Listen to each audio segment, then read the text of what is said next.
Hello everyone.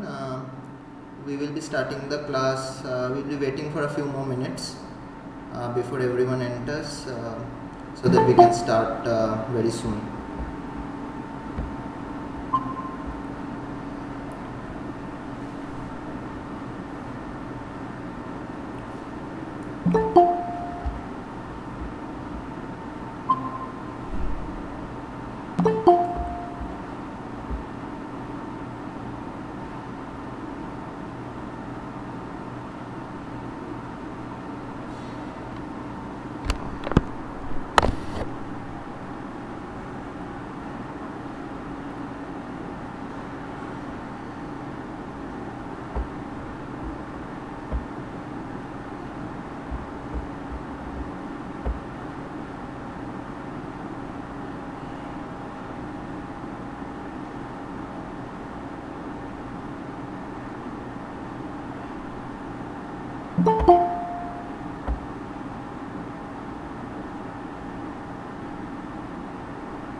Okay, so we will be starting in just 2 minutes. I think if anyone has to join, can join within 2 minutes or maybe later, but we will be starting in 2 minutes.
Okay, so hello and welcome everyone to the live session on experimental biochemistry, which was taken by Professor Shagota Dasgupta and Professor Shomode of IIT Kharagpur. I am Srijan Sen and I will be taking your first live session class and discussing the few concepts which was already taught to you in week 1 by the two professors. And also I will be solving a few assignments and a few questions which will help you solve your assignments. Okay, so I will be sharing my screen, and it's good if you people can interact with me and make the live session a bit more in a good manner. Okay, so any questions you can ask me anytime. So I am sharing my slides.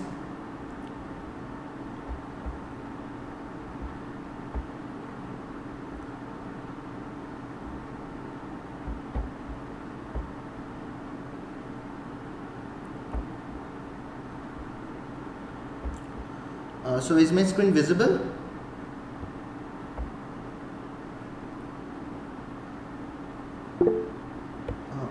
If your people are texting, it's a problem because I cannot see in Google Meet.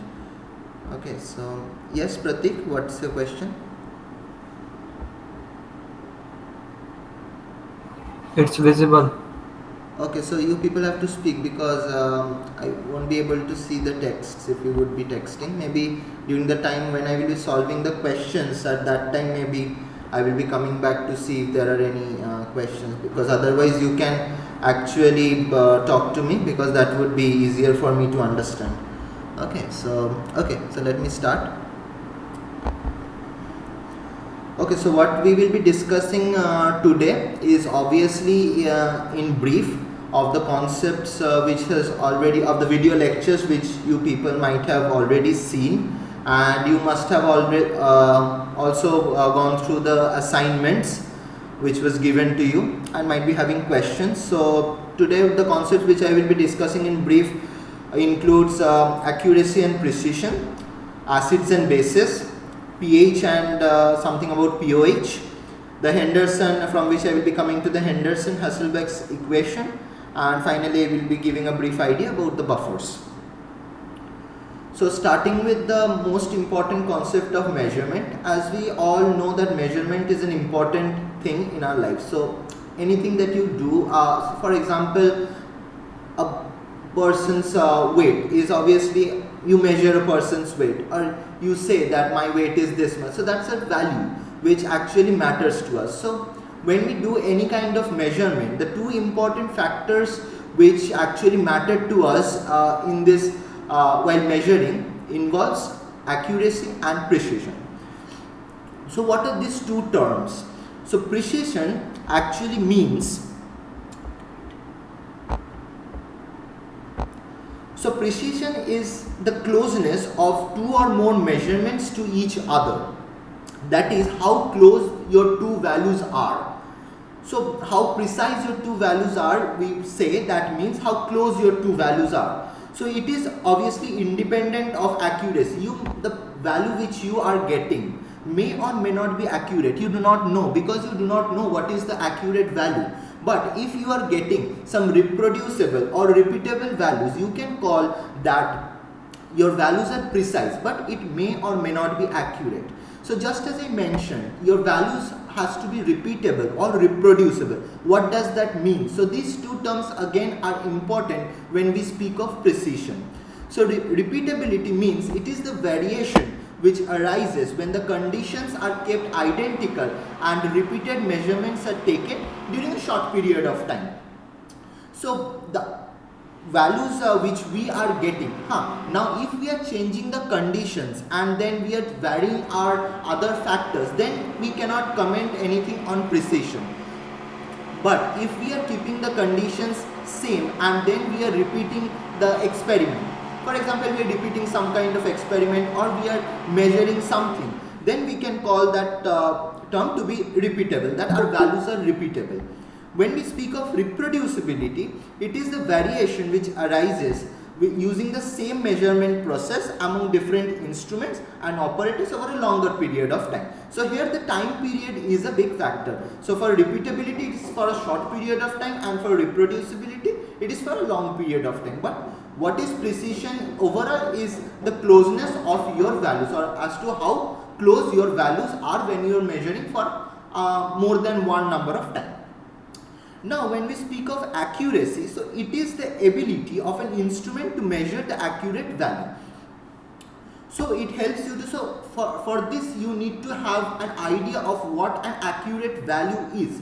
For precision we may or may not know the accurate value, but for accuracy you need to know a specific value with which you are going to compare your a value which you get. So that is how close your value is to that accurate or to that known value is determines how accurate your measurement is, or how well your instrument is measuring that particular thing. So it is the closeness of the measured value to a standard or a true value. So the value which you know, how close your value is to that, it helps you to speak of accuracy. And another thing is small reading reduces the error of your calculation. So the lesser number of calculation number of values you take helps you to get close to your accurate value. So now the question might come that if a measurement is accurate, should it be also precise? It may be the case, it may not be the case. So we are looking into 4 scenarios. One, for example, most of us has seen Olympics, and there we have seen different events like the archery, or you can say the 15-meter rifles. So what happens over there? So there we know that the 10 is the best value or the accurate value which a shooter can reach. So a shooter shoots at say 7 or 8.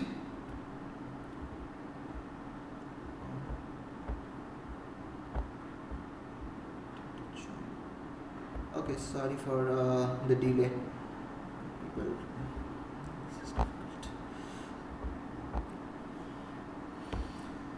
Okay, so a shooter shoots at say at a point 7 or at point 8 or at point, and another time at a point 7, or another time it gets repeated for 5 times. So say 7, 7, 7, 8 and 7. So can you call that person accurate? Probably no, because you know that 10 is the value which the shooter should reach. So but in that case you can tell that the person is precise because he has attained that the number 7 for 4 times, but he has not reached anywhere close to the 10. So when we look into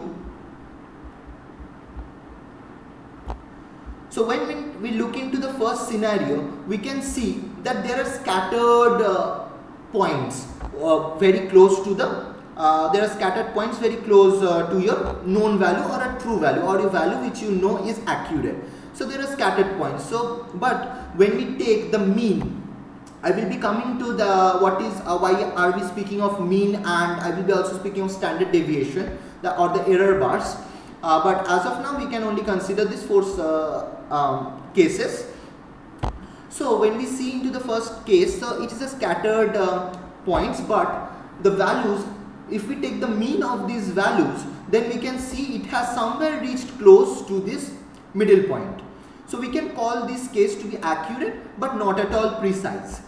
But when we look into the second case, the points are very well concentrated or populated near the center. So we can call this case, and it is very close to the accurate value we know, because the value is known to us as to what is the accurate value. So we can tell that this case can be said to be precise as well as accurate. Also, when we come to this case, here the points are scattered everywhere around the circle. So this case cannot be said to be either accurate or precise. So this is the worst case scenario. But as I was speaking in the first case, so maybe the shooter has reached 6, 7, 6, 7 like this. So this is an example of such a case where the shooter has not reached very close to the accurate value, but is spot on with his shooting at a particular concentrated value. So this case can be said to be precise but not accurate. So a measurement cannot be measurement can be any of the 4 scenarios, can be accurate as well as precise, may not be accurate but precise, may not be precise but accurate. Okay, so this is the first question. So how would we be dealing with the questions is that I give you 2 minutes, 2 to 3 minutes to solve the question. So, and then I will be discussing the answer with you.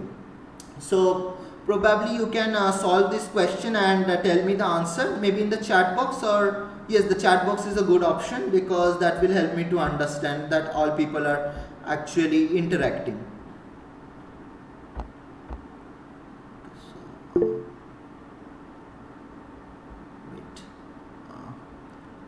This is tough. Okay.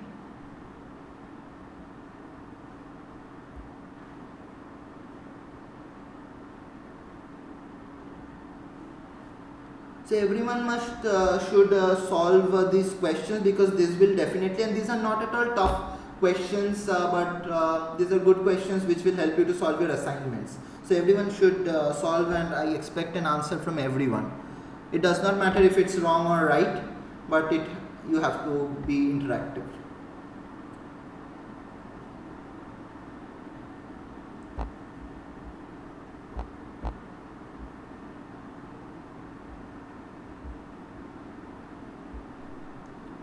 Okay, so I've got an answer D, B. It's good if I can skip the question.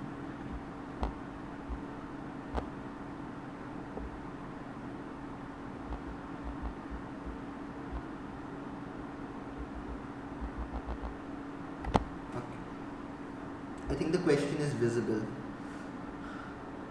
Okay, so I've got 2 answers. Any more? Someone may be saying A, C. No, I don't know how many participants we have. Maybe 9.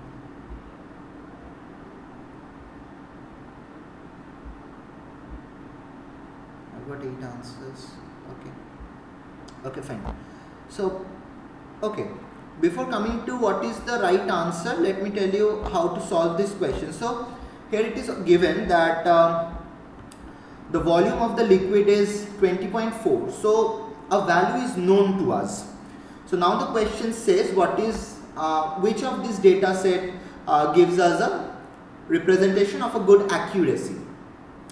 So if we see which of these data sets are very close to our known value, we have to find out the mean. So if we calculate the mean of all these 4 data sets, what we get, so you people must have done it in this manner only, or so the right answer is D, because when we calculate the mean, we will get a value which is very close to 20.4 in the case of only D. Probably for A, I don't know why people have said B. A and C or B is not correct, because the values are much more deviating from the known value. So the correct answer is D. Okay.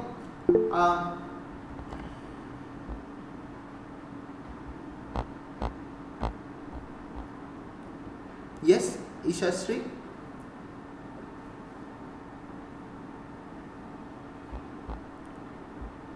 Hello? Yeah, Ishasri, you raised a hand. Any queries? No, sir, I accidentally raised the hand. Sorry. You got the answer, and Yes, sir. okay, good.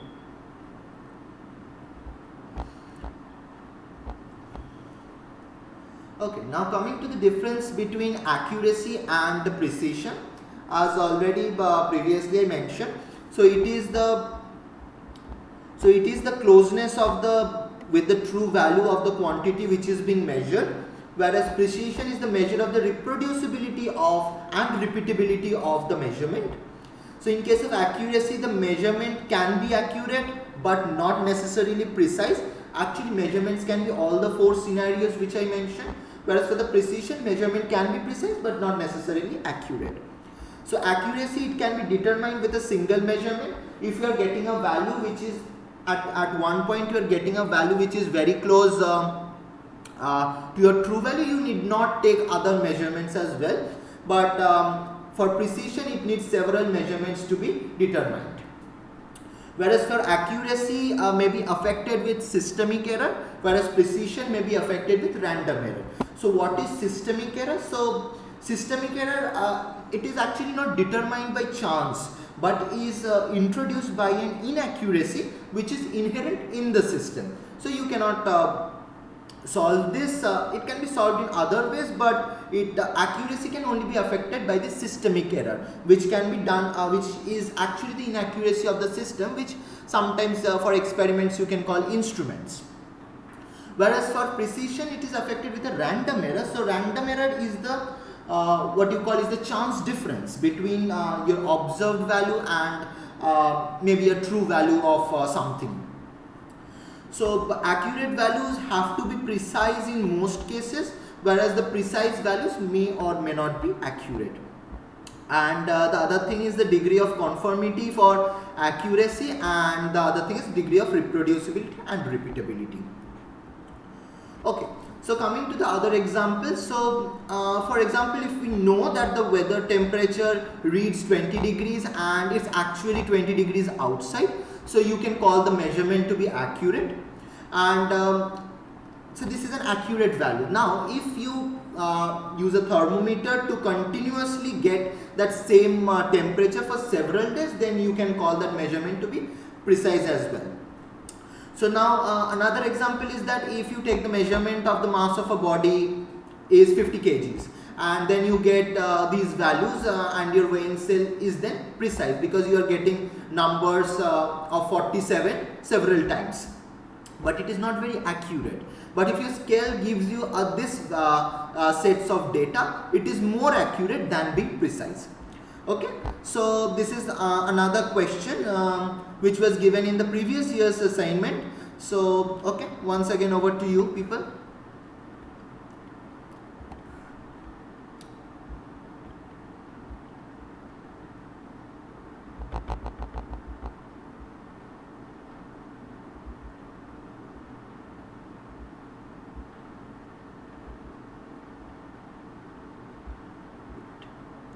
Just a minute, I'm trying to make it easier for you people. Okay, yes.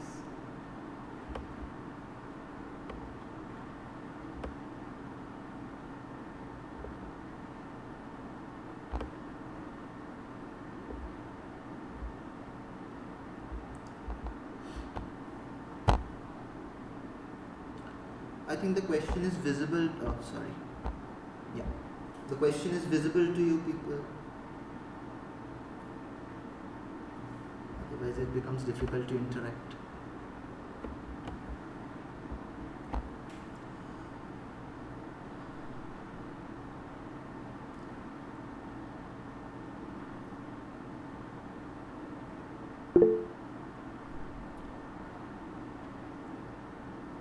Okay, I got an answer D.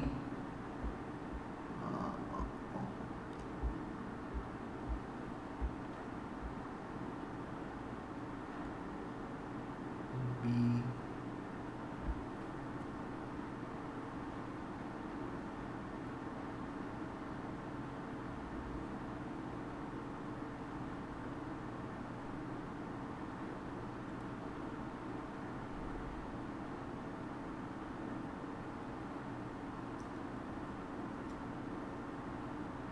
Okay, so just a hint to people who are also trying, and also to also the people who have given the answers.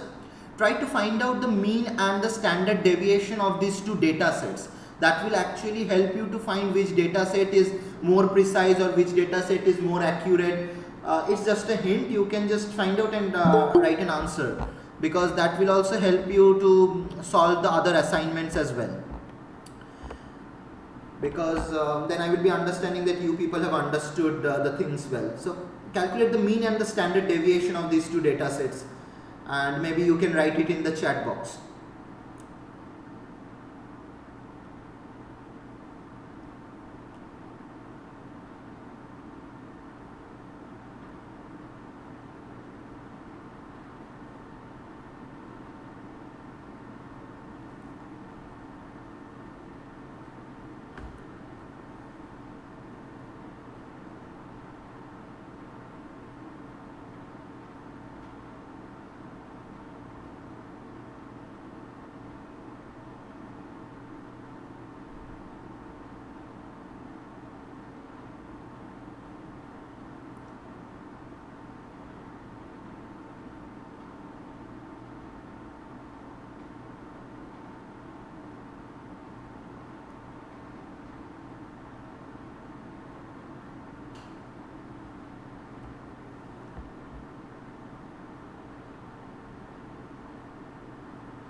So once again I've got B, D.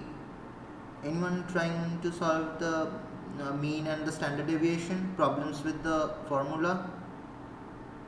Okay, C. Okay, good.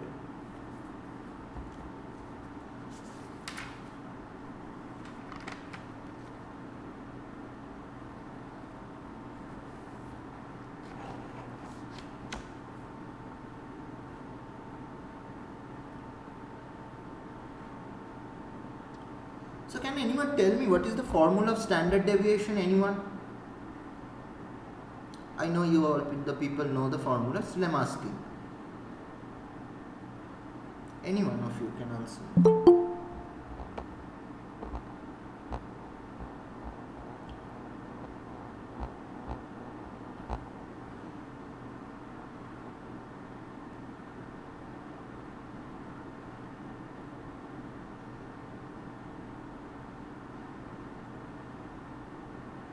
Okay, so if we calculate, okay, so let me tell you the formula of standard deviation. So it is the summation of each value minus the mean value which you get, and it is the square of all these values divided by the number of terms, or the number of times the reading was taken, and then you do a square root of the entire thing. So it's a summation of a particular value. For example, so now okay, so the mean of the first weighing machine is 5.98 grams, and the second weighing machine is 5.994 grams. And now when you take each value and subtract it from these mean values, and then you do a square and add up all the terms, then you do a division by the number of terms which you have. For in this case it's 5, and then you take a square root of all these terms, then you get the standard deviation. So for the weighing machine, the standard deviation is somewhat around 0.016 grams, and for weighing value B it is 0.021. So now if we see these values, so the mean was for the weighing machine was 5.98, and for B it was 5.994. So and the known gram is 6 grams, the known value is 6 grams. So we can call that for the weighing machine B, the mean is what the mean value which we are getting is actually close to 6 grams. So this is actually can be said to be an accurate value, whereas as the standard error value is less for the weighing machine A, so it can be called to be more precise. So here is when your mean and your standard deviation plays a role in accuracy and precision. So the correct answer is B, because A is more precise whereas B is more accurate. So we will be moving on to the next topic, which is acids and bases. So if you all know that a free hydrogen ion does not actually exist in water, this ion takes up another water molecule and forms an hydronium ion. So why I started speaking about this hydrogen, a free hydrogen ion or an hydronium ion. So a hydrogen or a free hydrogen ion or a hydronium ion actually determines whether it will be an acid or it will be a base.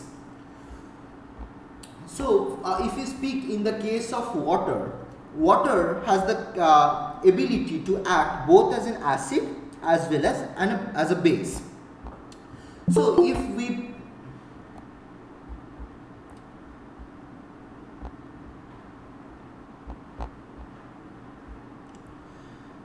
just try to all of you, I'm telling, try to be on time, because it becomes difficult to actually come back and admit all of you. So try to stick to the timings, it would be good. Okay, so water can act both as an acid or a base. So so the first concept of acid and base was brought in by Bronsted. So Bronsted said that an acid is the one which donates H plus ion, and the base is the one which accepts H plus ion. So when we add acid when we add water to an acid, what we see is that water here acts as a base because it is accepting a proton to become an hydronium ion, whereas the HCl is losing its H plus to become a chloride ion. So this is called an acidic solution, and here water is acting as a base. Now where water can act as an acid is when we are adding ammonia to water, where the H plus acceptor is the ammonia to become the ammonium ion, and water releases the H plus ion to become an hydroxide ion, thereby giving a basic solution. So when a acid loses its H plus ion, it actually, what we get as a result is a base. But what type of a base? It's a conjugate base, and the base which is accepting the H plus ion becomes the conjugate acid. So here an H plus gain and loss is taking place for both the molecules, and the acid gives its conjugate base and forming the conjugate acid base pair, and a base is accepting a proton to be a base conjugate acid pair. So this pair, understanding this conjugate acid base pair is important. So according to the Bronsted-Lowry theory, a conjugate acid base pair consists of molecules or ions related by the loss of one hydrogen ion by an acid and the gain of one hydrogen H plus by a base, or vice versa. Now every acid base reaction contains two conjugate acid base pairs because H plus is transferred in both the forward and the reverse cases. Okay, so for this case where HF is an acid and it is donating the H plus to the water to give its conjugate base, and water is accepting to get the conjugate acid, whereas for ammonia, the ammonium ion is the conjugate acid, and the water is acting as the conjugate base, forming the conjugate acid base pair. Now coming to the dissociation of water. Now we have understood that water is amphoteric, that is, it can act either as an acid or as a base. So in pure water, there is a forward reaction between the two water molecules that transfers H plus from one water molecule to the other. One molecule acts as the acid by losing its H plus, and one water molecule gains H plus to act as the base. Now every time this H plus is transferred between the two water molecules, the products that we get are the hydronium and the hydroxide, which reacts in the reverse direction to reform the two water molecules. Thus there is an equilibrium condition which is reached between the the conjugate acid base pairs in the case of water. So if we look into the dissociation expression of water, we can see that this is the equilibrium constant K, and this is the dissociation expression of water. Now if we omit, because what it is water, so it is pure water, so only in the case of pure water we can actually omit the concentration which is actually taking part in this equilibrium equilibrium equation. So we can by omitting this water factor from this equation, we can write the water dissociation constant expression, that is Kw, to be the concentration of the hydronium ions and the hydroxide ions. So it has been determined experimentally that in the case of pure water, the concentration of these two ions at 25 degrees centigrade, the temperature actually matters, because for the case of the water has to be pure and it has to be at a temperature of 25 degrees centigrade. Only then we can tell that the concentration of these two ions are 10 to the power minus 7 molar.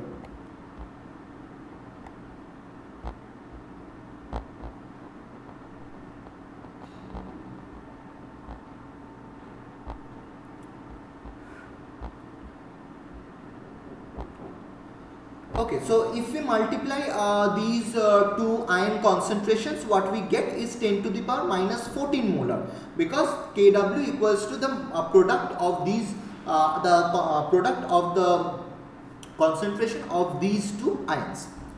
Now if we have to find out the concentration of one of the two ions, because in the best scenario or in the equilibrium condition, the concentration of these two ions are same, but it might happen that the equilibrium the equilibrium condition is yet to reach, or a particular concentration of a particular ion has been given to us. So how do we find out the concentration of the other ion? So as we already know that Kw is the product of these two ions. So by taking one on the left hand side, and the Kw value is known to us, so 10 to the power minus 14. So then we can find out the concentration of the other ion.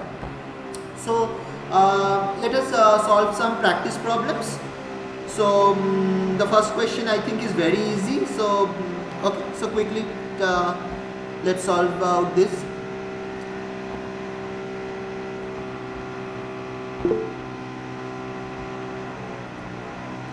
Okay, so as there are two questions, so maybe you can write one and then two, so like this, so that will be easy.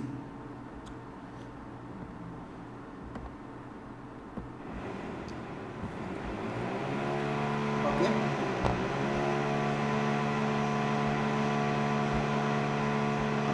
I'm sorry for the noise, it's not in my hand, but I think that won't be much of a problem. Okay, so I've got an A, a C,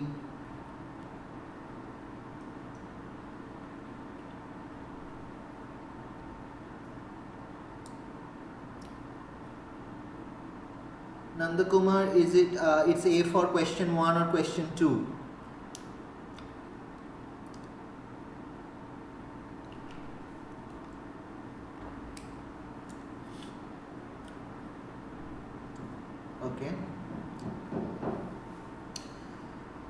Question number 1 says the concentration of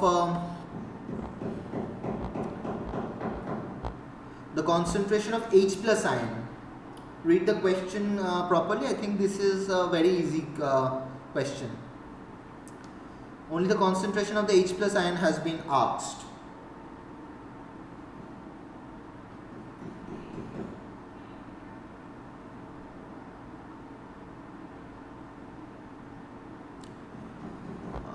If you want me to ask the question.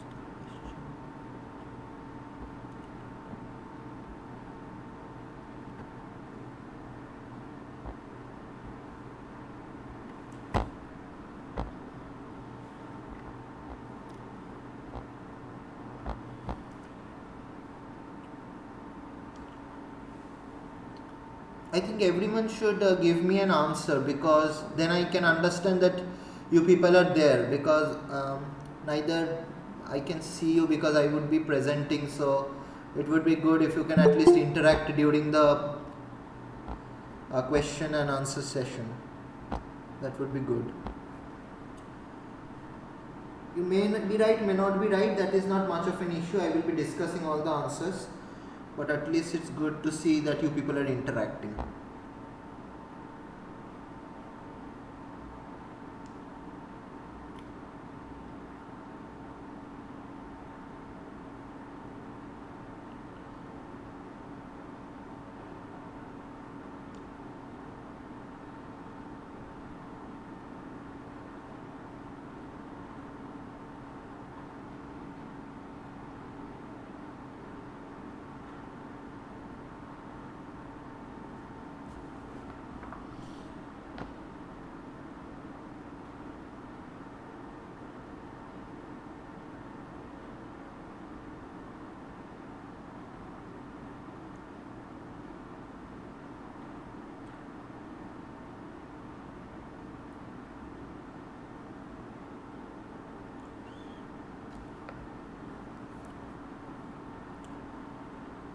Okay, nice that I'm getting some answers. Okay, good. So the first question is very easy, that the concentration of the H plus ion in pure water. So I have previously only discussed that it is 10 to the power minus 7 molar, and also for the pure water the concentration of the OH minus ion is same as that of the H plus ion, so it is 10 to the power minus 7 molars. For the concentration of for the second question, where the concentration of H plus ion is given, so what you actually have to do is divide this value from 10 to the power minus 14. So 10 to the power minus 14 molar is actually the value for Kw, the dissociation constant, and then you have to divide 10 to the power minus this value from 10 to the power minus 14. So I guess what we are getting is A. Yes, that's the correct answer. So it's 7.7 into 10 to the power minus 11 molar. That is the concentration of OH minus, when the concentration of H plus ion is 1.3 into 10 to the power minus 4 molar. Okay, good. To all those who have given correct answers. So moving on. So now understand what is the pH scale. So for anything that we measure, we need a scale. If someone asks me what is the diameter of this circle, we have to measure it. What we do, we take a compass and then we draw a circle, and then we find the radius and multiply the radius by 2, or we directly find the radius, and if someone asks us to find that from the diameter, we can calculate the radius. So we need a scale, or maybe we take a tape and measure the diameter, the dimensions of a room. So what is the pH scale and what is it doing? So for an acidic, when the pH is less than 7, so it is a scale that actually tells whether our solution is acidic, neutral or basic. So when the pH value is less than 7 and the hydronium ion concentration is greater than 10 to the power minus 7 molar, then it's an acidic solution. When the pH value is equals to 7 and the hydronium ion concentration as well as the OH minus concentration is equal to 10 to the power minus 7 molars, then it can be called as a neutral solution. Whereas for the basic solution, the pH value is greater than 7. So when we speak of pH, we are actually speaking of the hydronium ions. I will be coming to it. So when the hydronium ion concentration is less than 10 to the power minus 7, that is, you can call it around 10 to the power minus 8 or 10 to the power minus 10 or 10 to the power minus 12, then it is called a basic solution.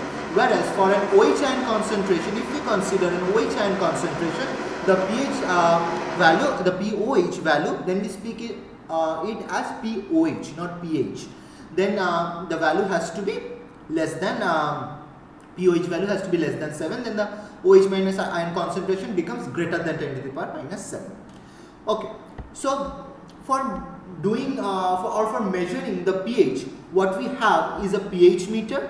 We can use different things. So one good and precise technique is a pH meter. We can use different kinds of indicators or the pH paper. We can use it, or the different kinds of indicators. So there are a list of indicators which you can use at different pH range.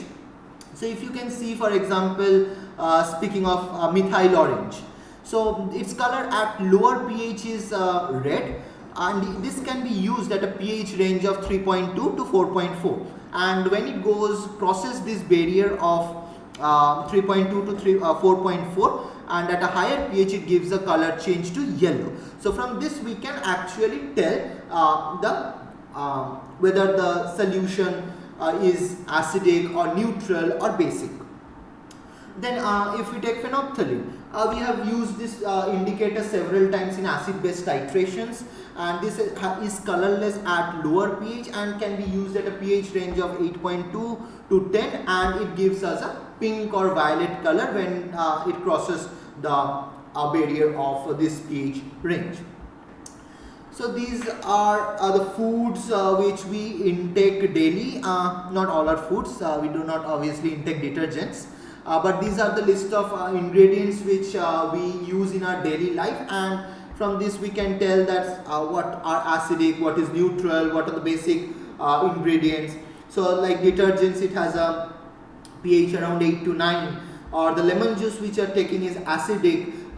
You speak of vinegar which is acidic, then coffee which is also slightly acidic, then the bleach, it's basic, and obviously NaOH, we all know that it's basic in nature. Okay, so what is pH and POH? So the pH scale is a logarithmic scale that corresponds to the hydronium ion concentration of an aqueous solution.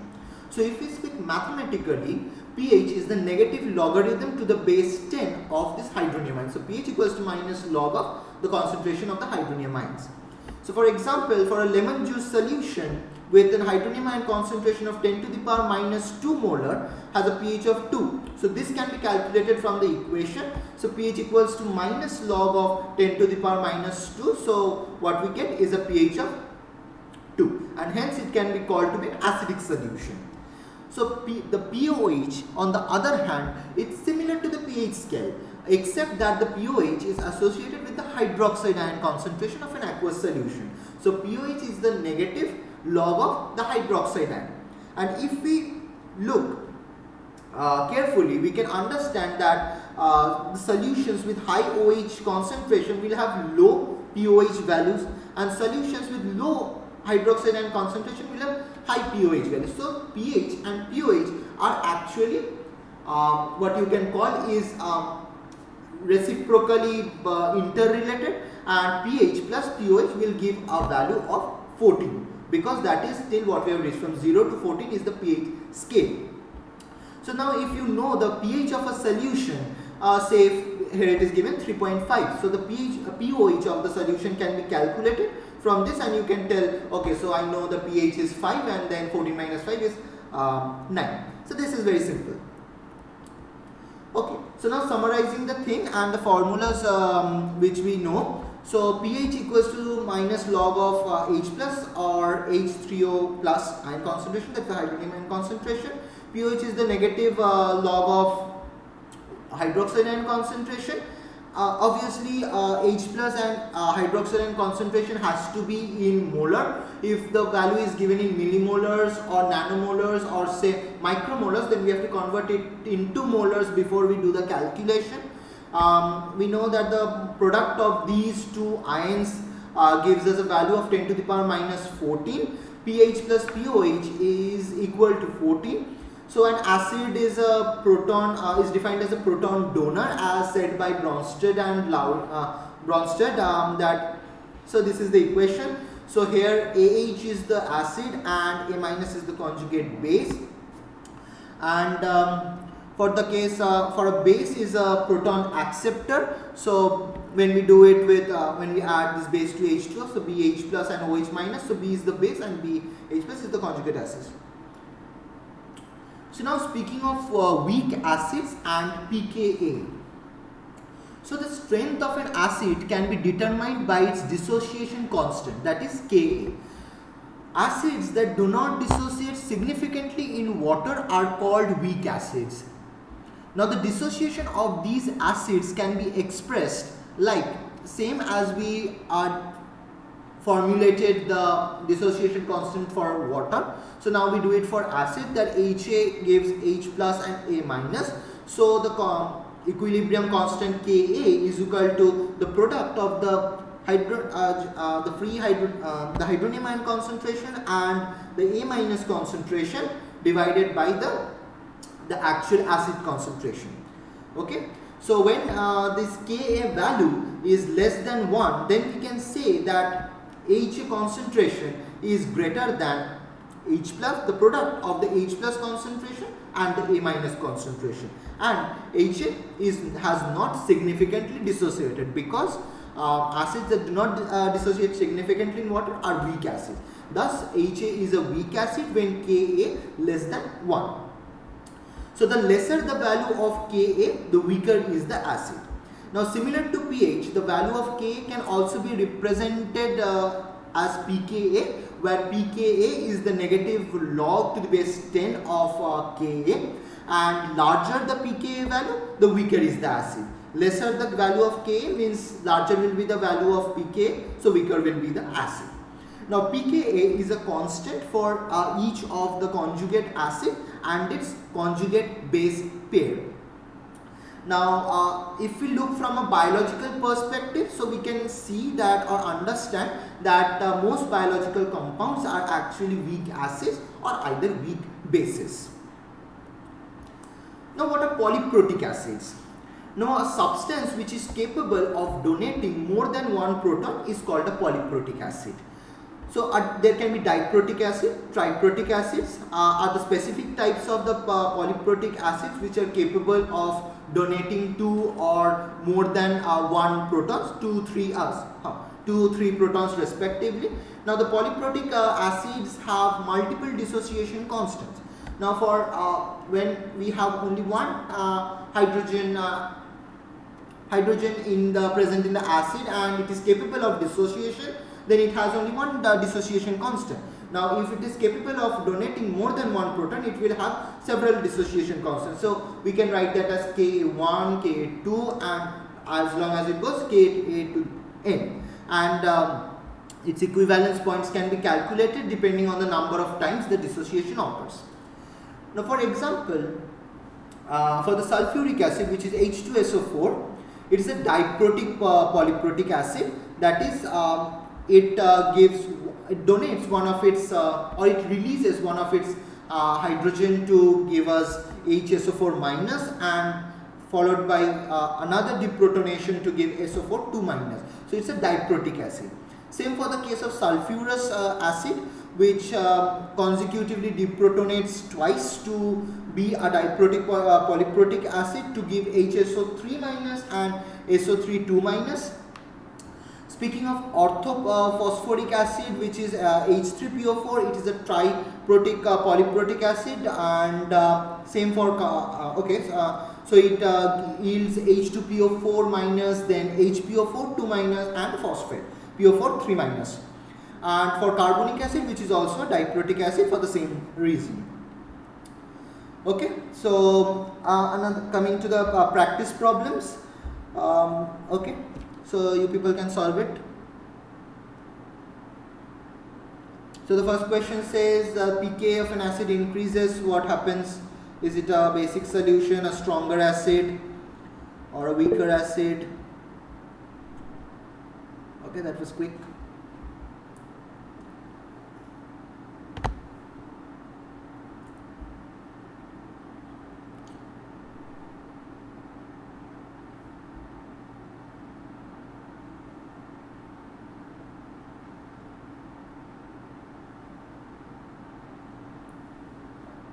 It's given the pKa of an acid increases.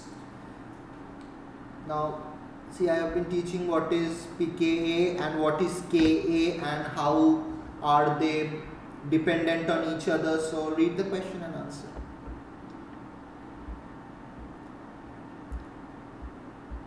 Yeah, sometimes question are easy, but in case of hurry, people do mistakes. So, read the question carefully. I've got many answers for number 1. A, B. Okay.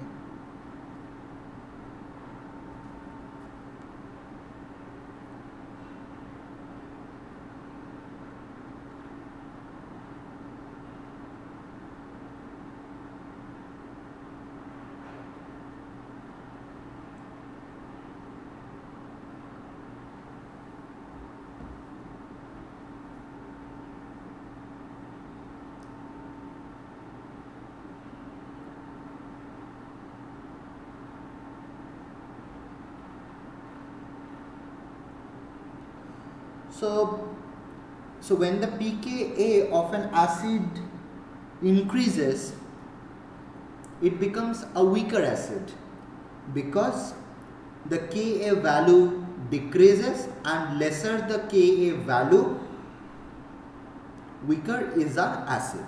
So when pKa increases, it's a weaker acid. So 1B is the right answer. Okay, now question number 2. What does it say? 2 weak acids A and B have pKa values of 4 and 6. Okay, so which statement is true? Acid A dissociates to a greater extent in water than acid B. Okay, so now it speaks on dissociation.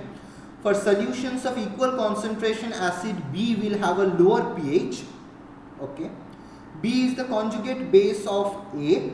And what does D say? Acid A is more likely to be a polyprotic acid than acid B. Okay, that's a good question.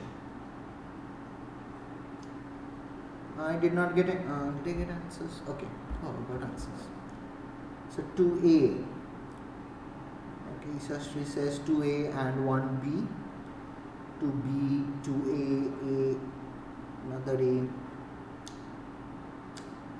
Yeah, so 2A is the right answer, because for the other cases there are no comments in this question which has been done on the whether A and B are related in a manner, because it speaks individually of their pKa values, and no such relation in the form of equation has been given which can actually tell that B is a conjugate base of acid A, or any such comments have been made on the whether A is a polyprotic acid or it is only donating, because only one pKa value is given for each, so this option also gets eliminated. For solutions of equal concentration, acid B will have a lower pH. No, probably we cannot say that. So 2A is the right answer, because acid A dissociates to a greater extent than acid B, because weaker acids dissociate less in water. So right, so 2A is the correct answer.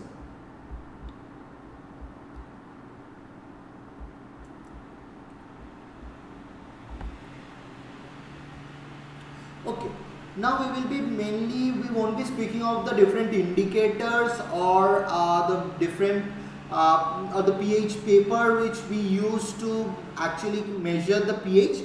But the pH meter becomes very vital for us, because it is actually a very precise instrument which we use for measuring the pH. So this is the pH meter in general. It looks like this. So what components it has? It has a pH measuring electrode, a reference electrode, it has a temperature sensor and an input meter. So let me tell you in a laboratory how we use a pH meter. So first we calibrate the pH meter with a few solutions, say of pH which lies in the, say, pH 4, then pH 7, pH 10. We calibrate it using a few solutions such that we can make this instrument a bit more functional. And then we dip that electrode into our own solution such that we can measure the pH of a solution which is not known to us, or probably we actually check the pH of things. Okay, so we calibrate these electrodes with known values. We have to know the pH value of the solutions which we are using, and then we actually try it out with a solution whose pH is not known to us. So this helps us to give us a reading, probably 6, 7, as to what will be the pH of the solution. So the pH measuring electrode is a glass pH electrode which utilizes a thin glass membrane that is responsive to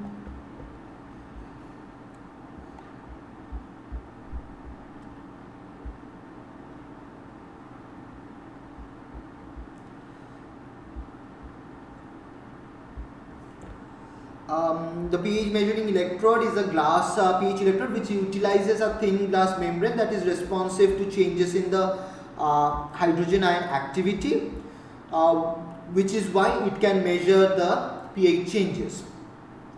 Now it works by a precision system where we have the voltmeter in the probe that measures the difference between the voltage of these two electrodes, and the meter then translates this into a pH value which is displayed on the screen, and then we get the pH value of an unknown solution.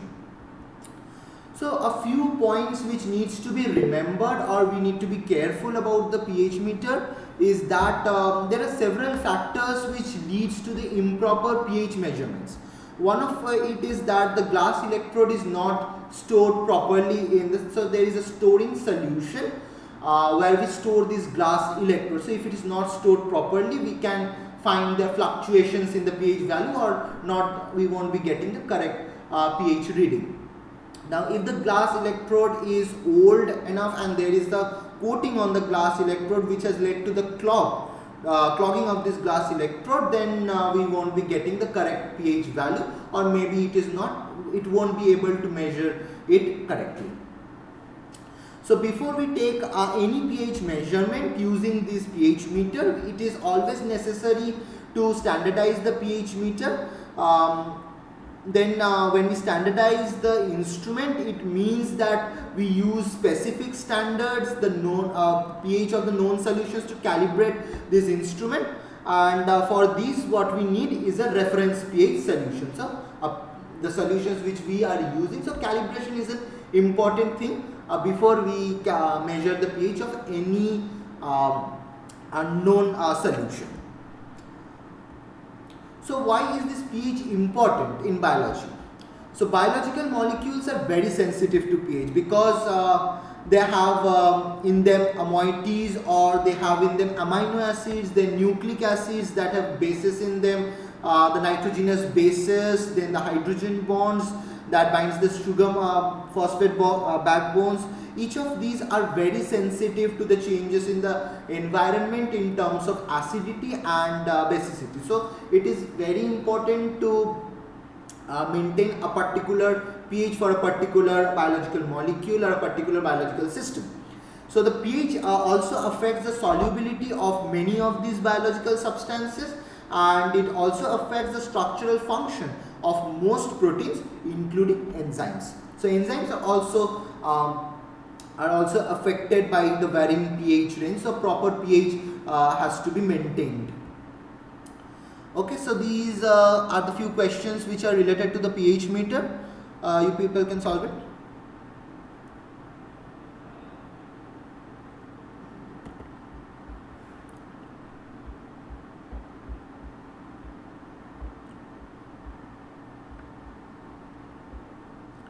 Maybe we can go with 1 and 2 first, after that maybe 3.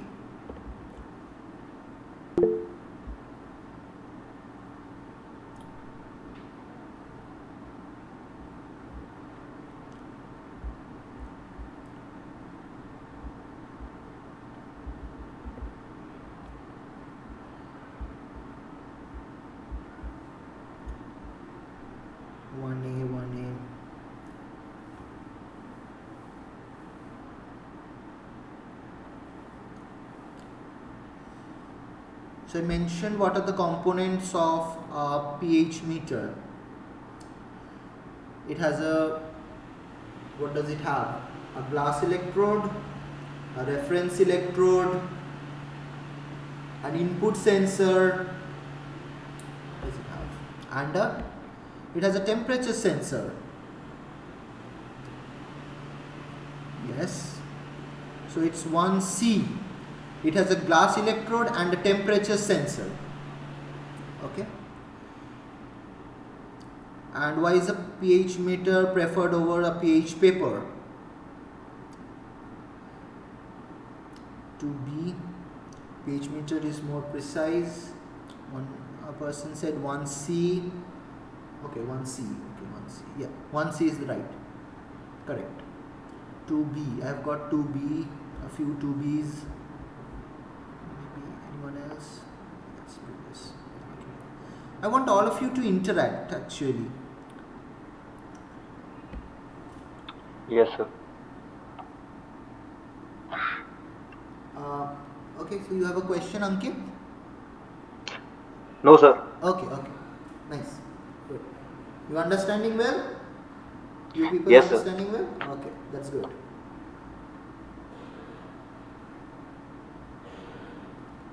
So 2B, yes. So 2B is the right answer. pH meter is more precise than the pH paper, hence we use a pH meter. Okay, now coming to the third question.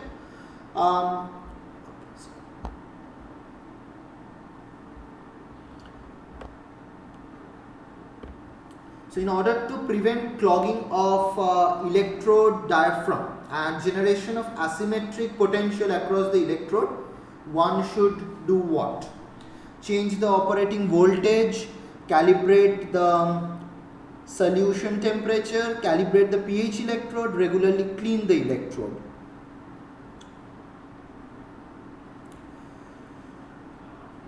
What should one do? Okay, 3D.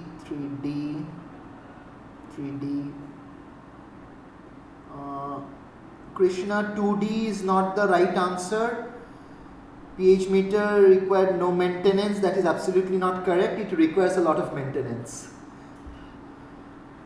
Yeah, 3D is right. Yeah, good. 3D. Okay, people are saying 3D. Maybe you can look. Maybe another option might be right.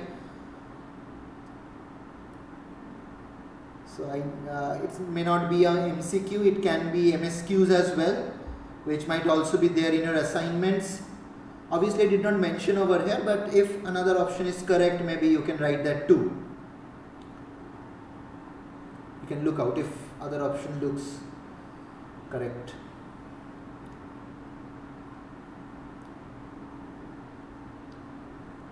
Okay.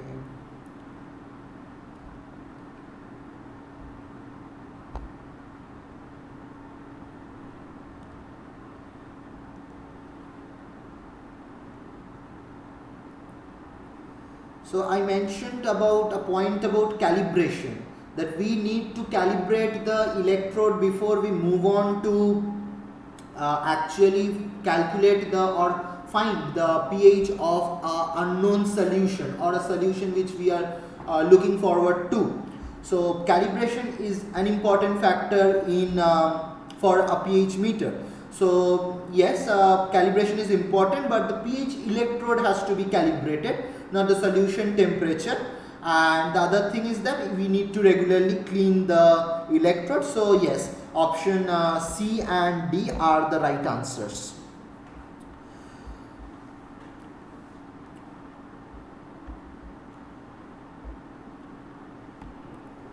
Okay, now we move on to buffers. So biological system actually uses buffers to maintain their pH.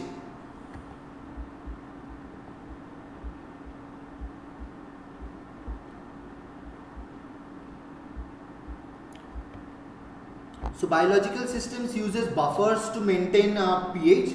So definition of buffer could be, it is a solution that resists a significant change in pH upon a small addition of an acid or a base. Now if we see into this diagram, or the picture which I have given. So when we add a small amount of acid or a small amount of base into water, then we will see a drastic change in the pH. From 7 it goes down to 4, or it goes high upon addition of a base to pH of 10.5. But when we add a small amount of acid or a base to a buffer solution, then we see a very minute change in the pH. Maybe around 0.2, 0.3. This is what is the role of a buffer. It actually controls your drastic fall or rise in the pH. So a buffer is a mixture of a weak acid and its conjugate base.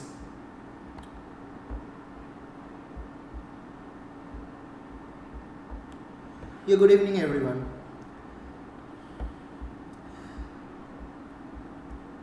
So for example, a bicarbonate buffer is a mixture of carbonic acid, which is the weak acid, and the bicarbonate ion, which is the conjugate base, that is H2CO3 plus HCO3 minus. So this can be a buffer system. So all OH minus or H plus ions added to a buffer are consumed, and the overall H plus or the pH is not altered.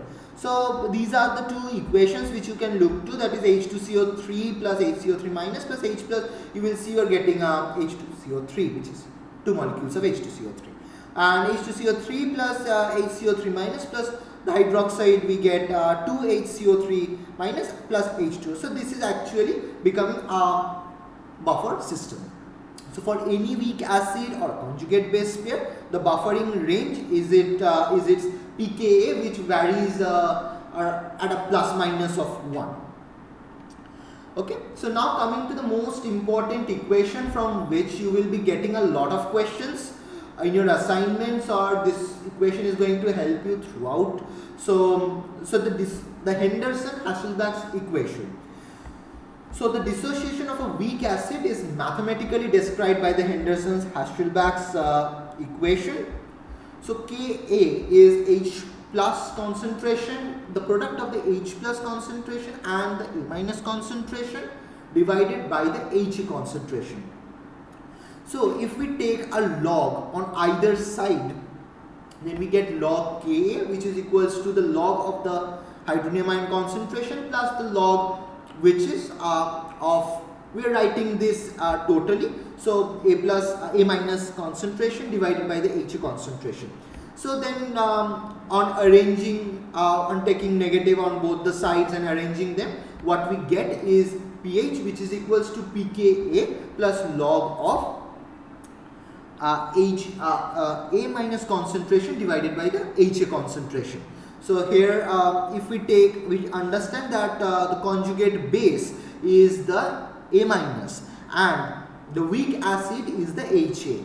So then we can write it that pH equals to pKa plus log the concentration of the conjugate base divided by the weak acid concentration. So this is what we call as the Henderson-Hasselbalch's equation. So just keep this equation in mind. We will be getting back to a lot of questions related to this. And another thing which is to be noted, that when pH equals to pKa, it is at this situation when the concentration of the conjugate base is equal to the concentration of the weak acid. Now there are several applications of this equation. So it helps us to calculate the ratio of the conjugate base to the weak acid if the pH value is known to us. Also it helps us to calculate the pH if the ratio of the conjugate base to the weak acid is known to us. It also helps us to calculate the pH of a weak acid solution of a known concentration, and it helps us to determine the pKa of a weak acid and the conjugate base pair. Also we can calculate the change in the pH when a strong base is added to a solution of a weak acid.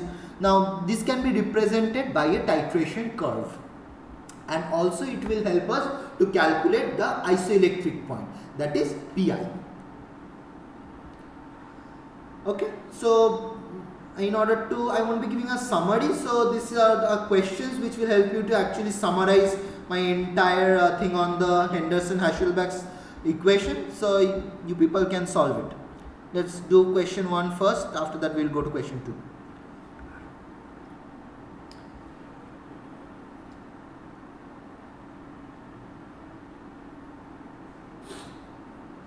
So the first question says the ratio of the concentration of dash over dash describes the proportions of forms of a weak acid necessary to satisfy the Henderson-Hasselbalch's equation.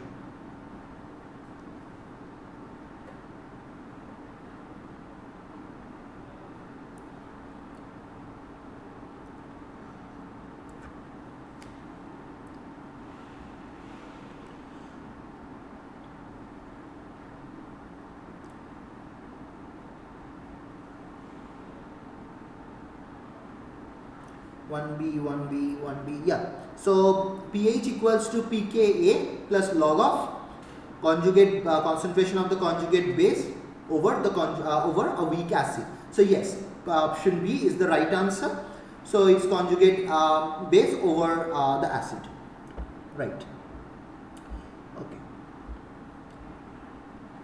So this video is also being recorded, and I will be also sharing the slides. So any questions, or maybe if you're not able to follow or might have come late in the class, you can actually look back to my slides. That will actually help you. Okay.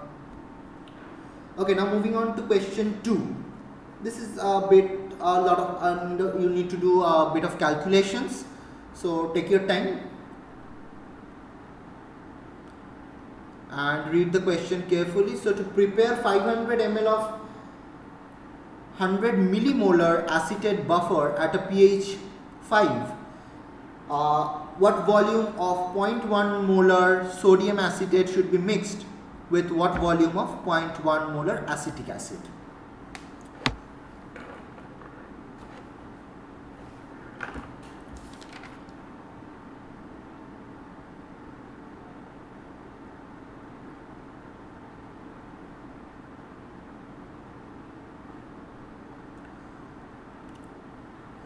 Okay, so if you do not know what is the pKa of the, so I'm writing over here.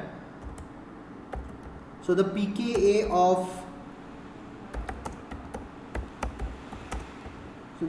of acetic acid equals to, you can consider around 4.74 and then do the calculation.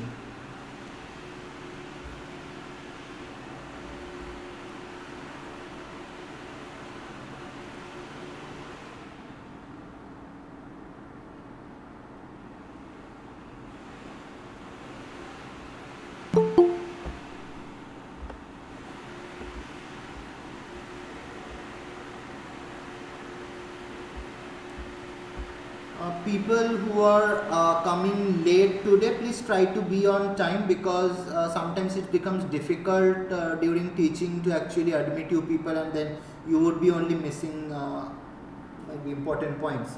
So try to be on time.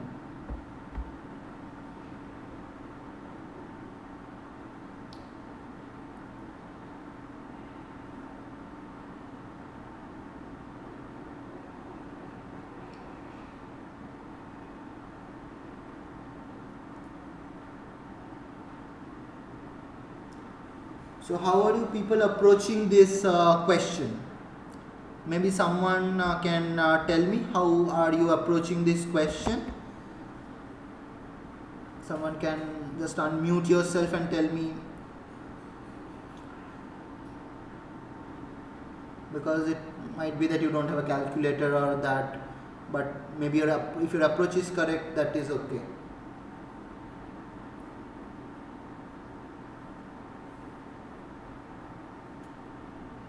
Anyone who can unmute and actually speak up?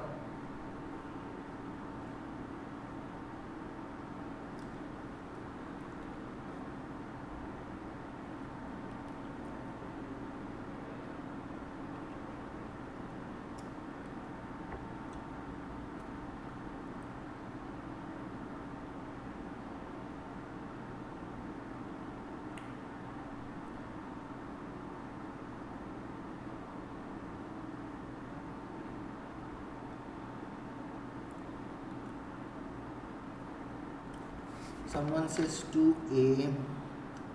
Yes, it can be calculated from the Henderson-Hasselbalch's equation, but I am looking forward to how you are approaching this question.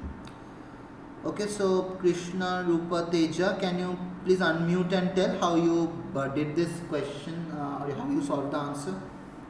You gave, I'm not telling whether you're right or wrong, maybe you can just tell if you can unmute yourself. Good evening, sir. Yes, I can hear you. So here I considered sodium acetate as a base and acetic acid as an acid. Yes, you're So right. according to pH 5, acid should be more than base. So I just roughly guess 70 by 4, 70 and Okay, so 420. you did acid should be more. So for that case, you also have 193 and 307. Yes, sir. So why not that? So that is not the right way of doing it, because you might get all the options in which acid may be less, or um, or maybe the way you are doing it is not actually the right way. Anyone else? Maybe. Actually, I don't want to call someone randomly and just um, do it. Okay, so you know what is the pH value. So the pH is given as 5, and so pH equals to pKa plus log of the conjugate base over your weak acid. So here the weak acid is the acetic acid. So we know the molarity of this acetic acid as well as the sodium acetate. So both are same, and also the pH value is known and the pK value is known. But here we need to also see that it is in 500 ml, and we have to calculate how much ml we need to add such that we get a pH of 5. So if we put the value of 5 and 4.74 as the values in the case of, let me see if I can write it over here, that would be easier.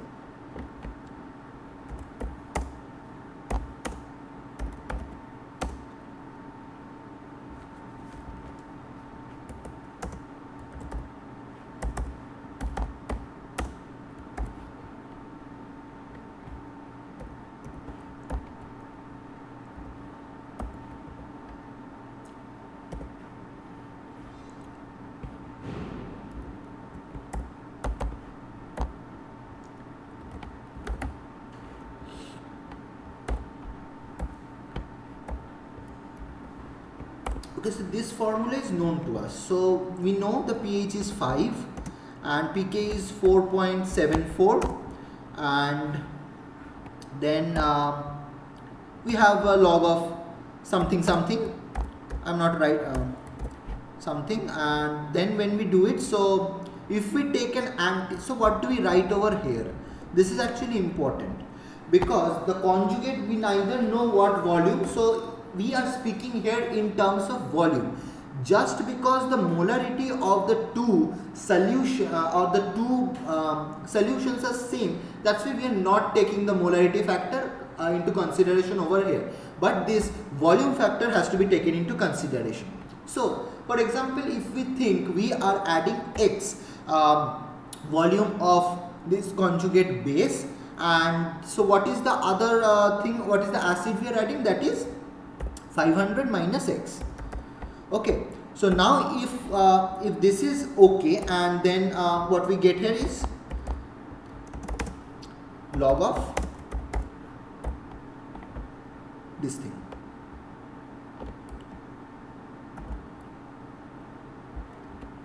So now this is the actually what we are getting. So where the acid concentration or the acid volume is 500 minus X and the conjugate base concentration is X.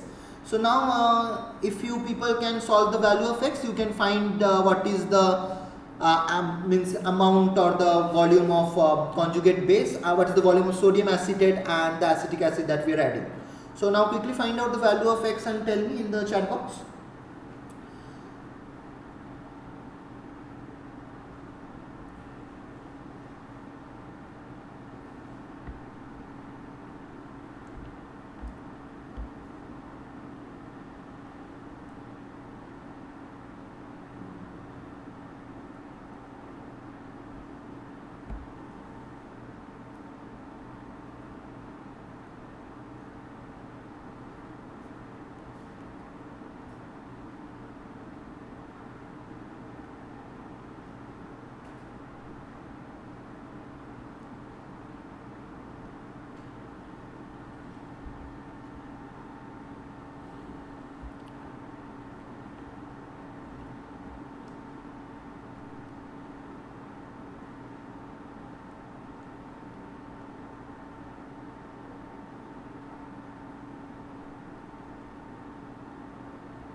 Okay, so if you calculate x, it's something comes around, you will find something around 320 ml, and 500 minus x is something around 180 ml. So as it is close to option D, so D is the right answer. So I'm writing the answer in the chat box. So it's 2D. Okay, so 2D is the right answer. Okay, any questions related with this question? Any queries on this question, or did you get, or every one of you got this, get this thing?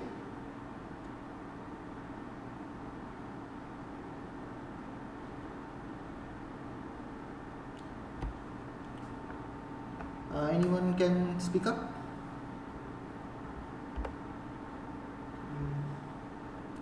Any queries? I guess no.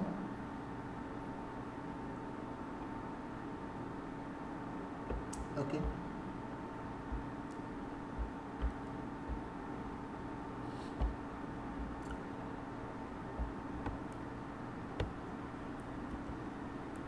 Okay. Now we will be speaking in brief only about the two buffers which we use mostly in which we will come across mostly. So one is the phosphate buffer. It has a very high buffering capacity. So what do we mean by a buffering capacity? So buffering capacity is the ability of a buffer to retain its pH when strong acids or bases are added in the medium. In other words, the buffer capacity is the amount of H plus or the OH minus ions that can be neutralized by the buffer. And phosphate buffers are highly soluble in water. Also, it has this buffer has some disadvantages as well, that it might inhibit some enzymatic procedures and enzymatic reactions. It precipitates in ethanol, so the phosphate buffers cannot be used to precipitate DNA or RNA. And there is a possibility of its interaction with the magnesium and the calcium ions, as these are the divalent ions, and phosphate buffer has is a combination of HPO4 to minus HPO4 HPO4 to minus H2PO4 minus HPO4 to minus and phosphate and with some biological reactions.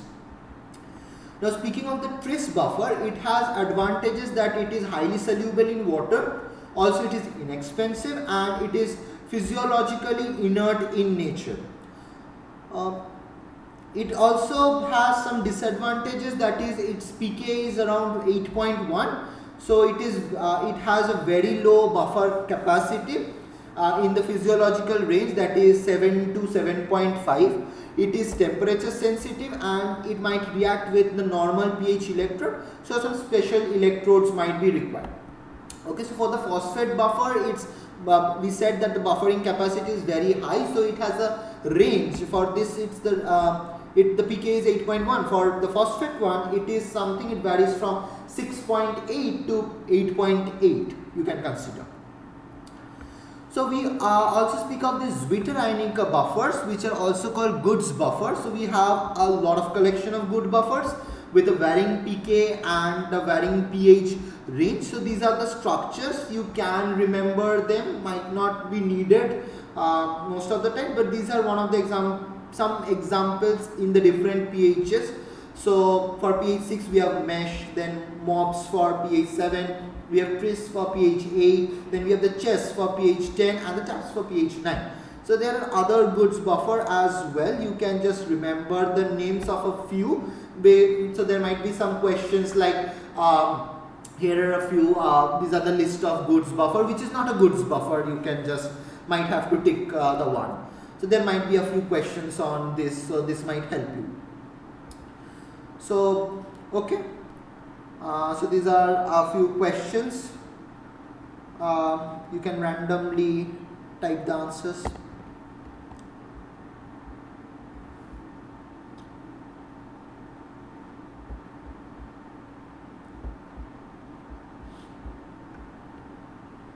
First, let's go with 1 and 2.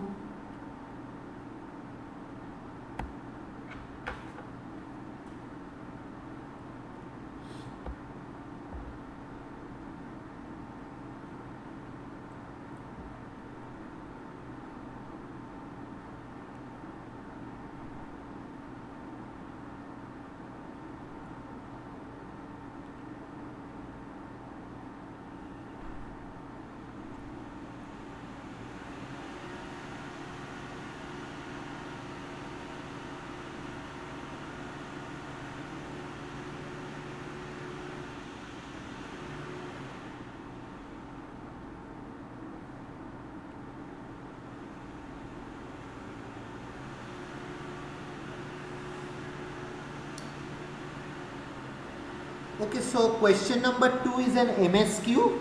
So you can have multiple answers. If you find more than one option to be correct, then you can give even more than one answer that can be accepted. So that's an MSQ. 2B and C. Okay.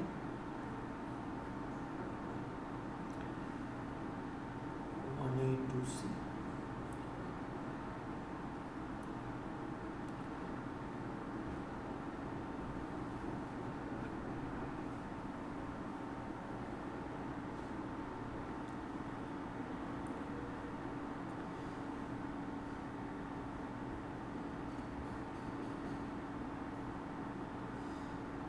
So the first question says the tris buffer differs from the phosphate buffer because they have different pH value. That is true. Tris is a zwitterionic buffer. Yes, I mentioned that just in the previous slide. And phosphate may inhibit an enzyme's activity. So that is true. So all of these options are correct. So 1D is the right answer. So for question number 2, phosphate buffer is widely used because it is a goods buffer. No, it's not a zwitterionic buffer, so it's not a goods buffer. It closely resembles the intracellular environment. That is right. Its pK is in the biological relevant range. That is also correct. So B and C are the correct answers. D is not correct because it is not chemically inert. Okay. So now question 3 and 4.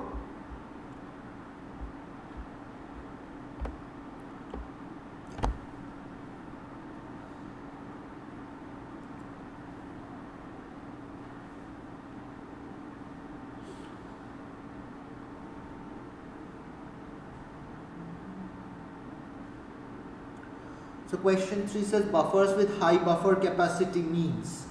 So if you have got the definition of buffer capacity, well, you can actually give the right answer.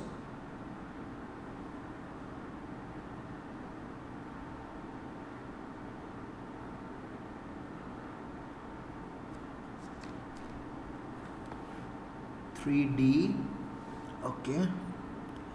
4ABC, okay. This is 3D.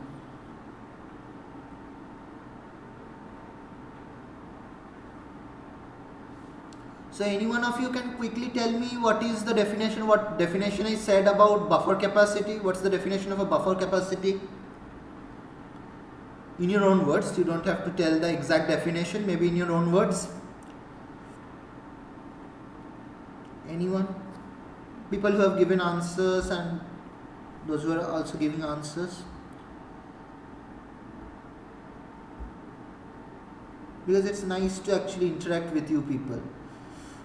Then I can understand whether you people are understanding or not. Any one of you?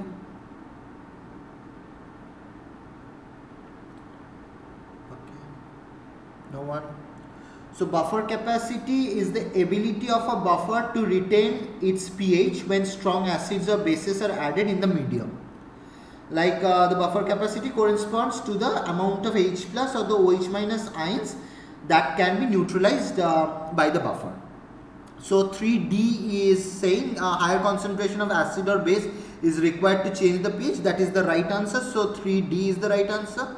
And number 4 is an easy question. So which is of the following is a goods buffer? Yes, the Hippes buffer, the tris buffer and the mace. Phosphate is not a goods buffer. So 4, A, B, C, all 3 are correct answers. Okay.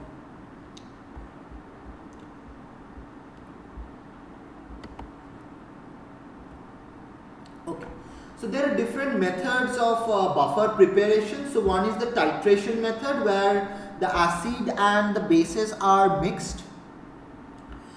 And the pH is checked until the desired value is obtained. The pH of a specific ratio of salt to acid that is needed to be added based on the Henderson-Hasselbalch's equation. So a certain value would have to be determined and this specific proportion mixed in solution to prepare the desired buffer of the desired pH. And the other thing is when we can consult the published tables or literatures that have prepared buffered recipes, but the amount of salt and the acid and the total volume for which the desired pH is required. Okay, so okay, let me check if it's still recording. Just a minute.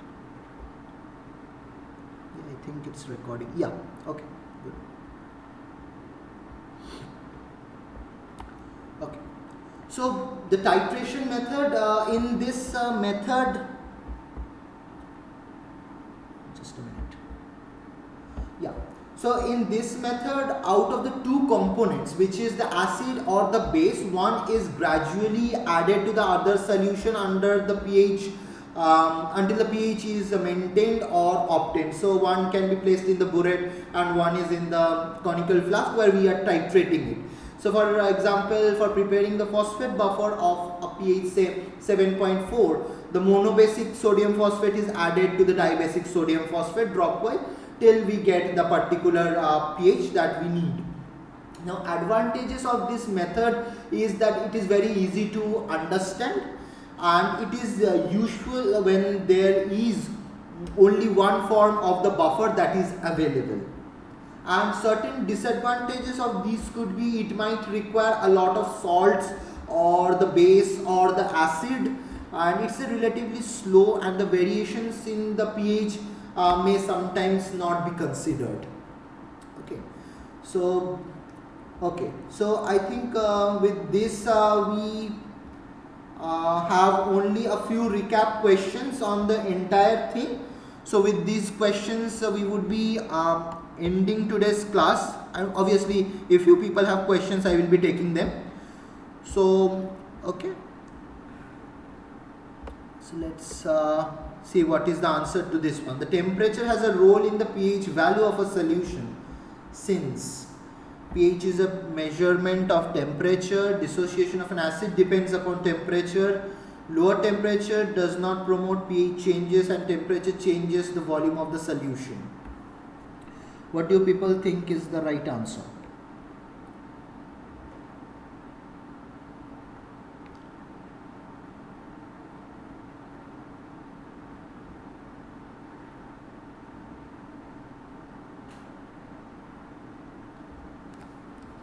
B. Okay. So as the temperature increases, the Ka increases with a decrease in the pKa.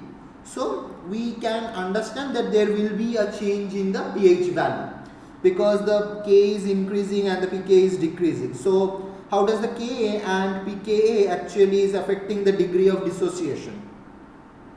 That is what actually you have to answer over here.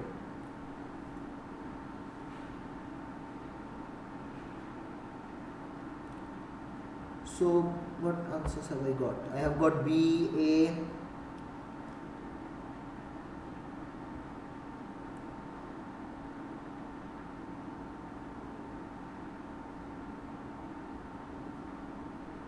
I just said the answers to, okay. So yes, so as the temperature with the difference or the variability in the temperature, the dissociation of an acid will actually change, or the degree of dissociation, like for if we are increasing the temperature, the degree of dissociation will increase because the Ka value increases and the pK value decreases, and vice versa. When the temperature decreases, the degree of dissociation decreases anyways. Okay, so the next method is about the titration method of buffer preparation and when is it useful. You can say this to be question number 2.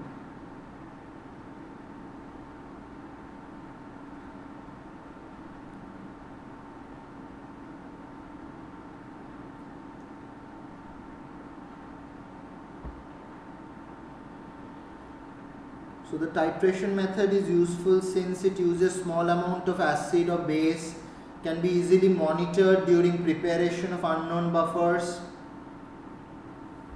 It uses definite amount of acid and bases which can be previously calculated.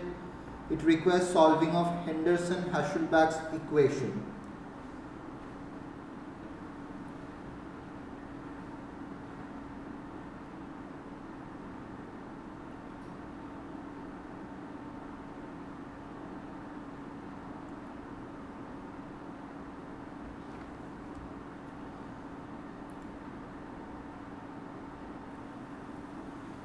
So what is the pH we are looking to? What pH or whose pH are we looking to?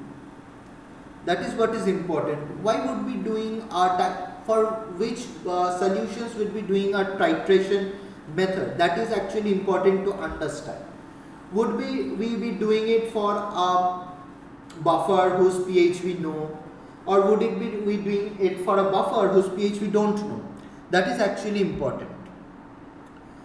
Okay, so when is it useful? So people are saying A, it uses small amount of acid or base. We do not know that actually. So how can we say that a buffer, we do not even know what is the starting pH of a buffer. So we cannot comment anything like whether we would be requiring more acid or more base.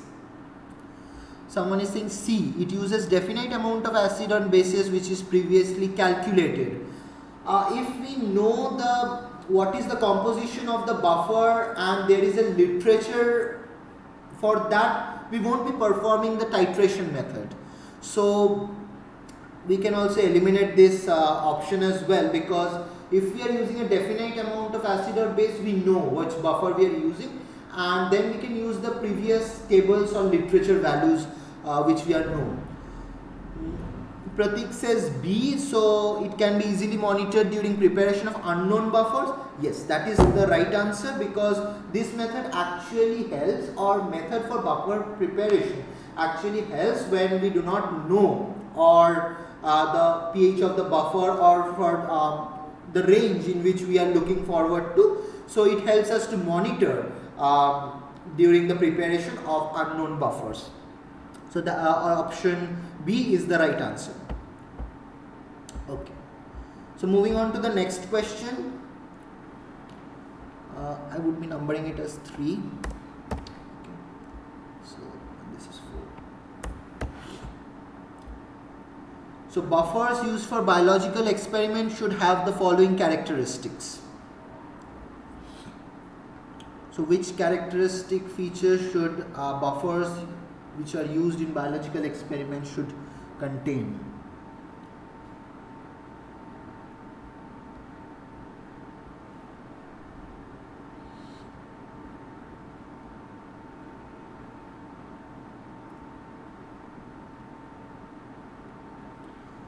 This is an MSQ. Yeah, okay, I've got a few. So what are the options? It's chemically stable and water soluble. Okay, should not interact with biological molecules, can change pH easily, should have high ionic strength. Okay. Okay, let me see what do you people say before I tell the right answer. Okay, a major population is saying A, B. So yes, a buffer should be chemically stable and water soluble to be used in biological experiments, and obviously it should not interact with the biological molecules or with the biological system such that it affects the biological moieties. Can change pH easily? No, that is not right. Then it cannot be used in a biological system where even maybe it goes to it becomes a more basic solution or more acidic solution, then it can actually hamper your biological experiment. And high ionic strength, that is also incorrect. So option A and B are the right answers. That is, the buffer should be chemically stable and water soluble and should not be interacting with your experiment, that is with the biological molecules. Okay, and lastly one easy question. So buffers are a mixture of. I think that's the easiest question you will be finding.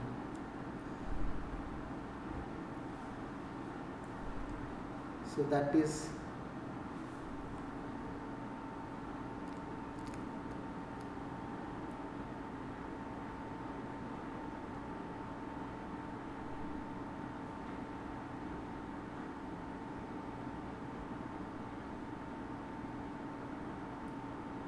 so the definition of buffer says that all, that is option C, that is buffers are a mixture of weak acid and their conjugate base.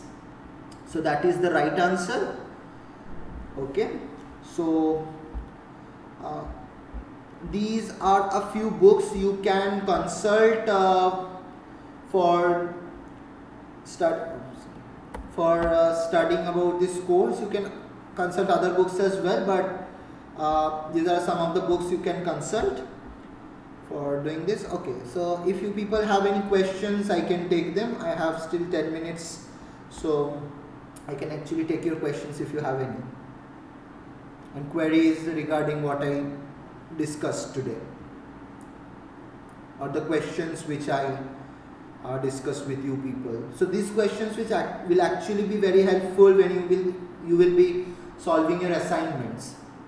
But you must go through the video lectures of the week 1, because I only gave a brief idea of the entire week. So you should go thoroughly with all the lectures of week 1. That will help you to get a better understanding of the subject. This is only a brief discussion, so if you people have any questions.